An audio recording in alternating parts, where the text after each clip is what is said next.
hoantsika commune Antehiroka Toky Mamiratra ihany atsika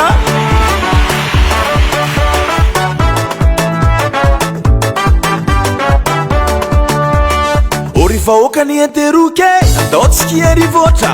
ampanosy commune atsika omitsangana mandehana miazava ampamiratra ny hoavintsika Deu afaka ianao dia ahita fandrosoana Fidio Toky Mamiratra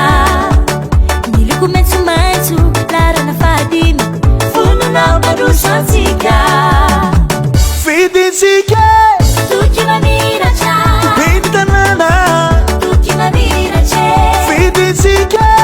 Toky Mamiratra laharana fahadimy Toky Mamiratra numéro 5 numéro 5 numéro 5 Toky Mamiratra numéro 5 numéro 5 numéro 5 Toky Mamiratra say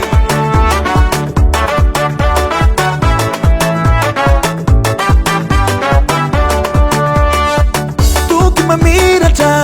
olopaendrena vonina dia famarinana iady am kolikoly tsy manavaka foko tsy manavaka loko dia manao asa soa izy raha famoronana se izy no antenaina Toky Mamiratra fidintsika andao miaraka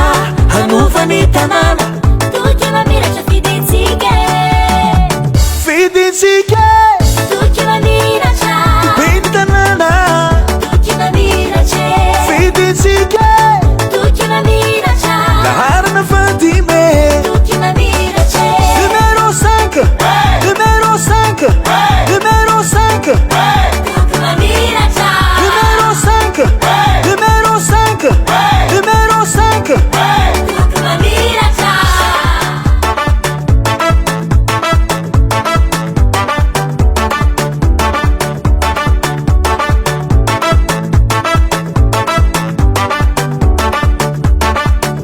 Izao Toky Mamiratra dia efa nateraka ny vahoaka indro ankehitriny fa vonina ho an'olo ireo asa sosialy ho fampandrosoana ary anasoavana ny vahoaka eto amin'ny commune Antehiroka angiko amin'Andriamanitra fa tsy maintsy mamirapiratra Antehiroka